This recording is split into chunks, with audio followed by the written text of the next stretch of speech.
The Arusha bus terminus is as busy as any. But over the past few months, things have become even more crowded.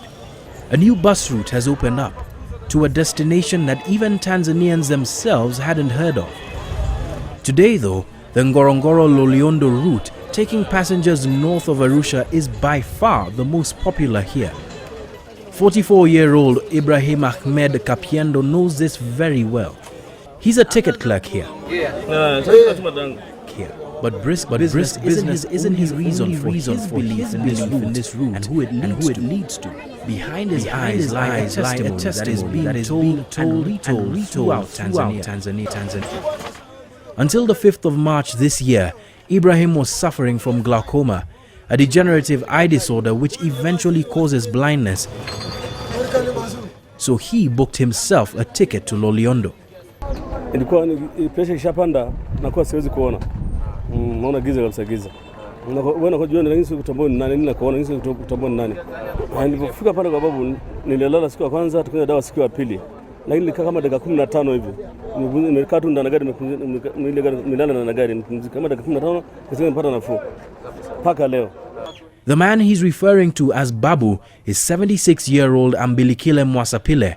And over the past few months, Tanzanian people have been inundated with stories of the man and a miracle cure for all chronic diseases known to man. The tale of this septuagenarian from Loliondo is quickly becoming legend. Thousands have trooped to Loliondo, some dying along the way, in a pilgrimage that even few here could have comprehended just a year ago. We decided to go and see for ourselves. At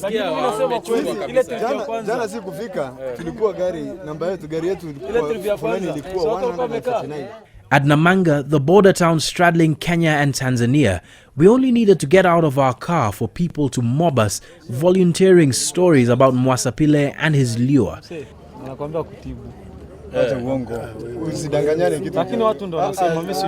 The people here advised us not to go through Arusha northward to Loliondo, but instead go through Magadi into Tanzania. It is, according to them, the better route to Loliondo.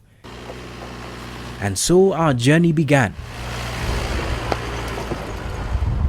And before long, we found that the route we were advised to take wasn't exactly smooth.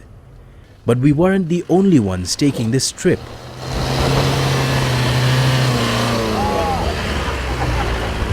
Right from the outskirts of Magadi,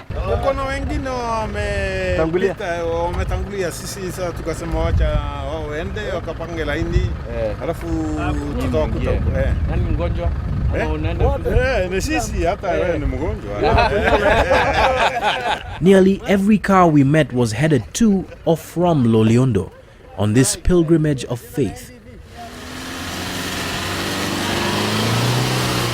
The journey itself is a test of faith. Taking you from the marshes of Shompole, across rivers in Pinyin, the southernmost point right at the border between Kenya and northern Tanzania, and along the shores of Lake Natron. It's a 300-kilometer ride that is not easy to get through, as we found out. And we weren't carrying any sick people. As we drew closer though, the toll from a punishing road began to manifest itself. Cars broken down in the most remote of places, hundreds of kilometers from help. After close to 7 hours of travel, we were there, or at least we thought so. So shocking is the abruptness of, from what I could judge, a 7-kilometer traffic jam snaking through the middle of nowhere, that all you can do is look. Men and women and children of all ages, weary but heartened by the fact that they finally have reached the promised land, trooping slowly towards the head of this jam. An open-air waiting room full of patients suffering from all ailments, waiting to see just one man. It seemed an impossible task for any man, from what I could tell. Scale doesn't even begin to describe what we've seen here in Samunge. Hundreds of cars parked along this road here, entering to where the doctor is treating people. Thousands of people sleeping in the bush if they have to, all waiting for their turn very patiently to see him.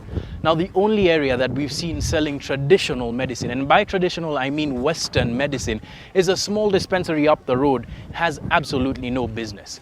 Well, if Babu, as they call him, is an actual faith healer, then as you can see, he's got a lot of followers. We had barely taken all of this in when we heard a throbbing sound from above us. A helicopter rising from the pit of the Mwegaro Hills ahead of us. We had heard tales of extremely rich invalids being flown here to drink the concoction. We soon would hear the tale of this helicopter and its occupants. When I was here waiting on a queue, I saw one helicopter come with the person who actually was suffering with diabetes for about 20 years. They carried him on a stretch as they gave him the first priority because it was really serious.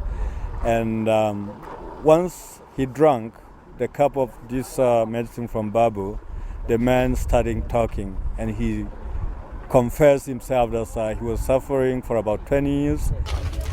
After convincing the patients that we were only here as reporters and not patients, we got to the front of the line, where we were confronted with an image that both confirms the faith that the people here have in this drink and the desperation that walks hand in hand with this belief.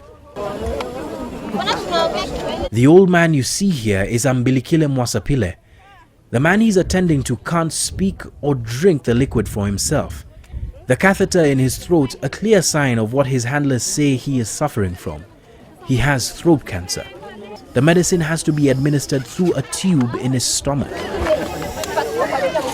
He was whisked away soon afterwards. We were unable to confirm his condition, although it was claimed that he seemed to have regained full consciousness after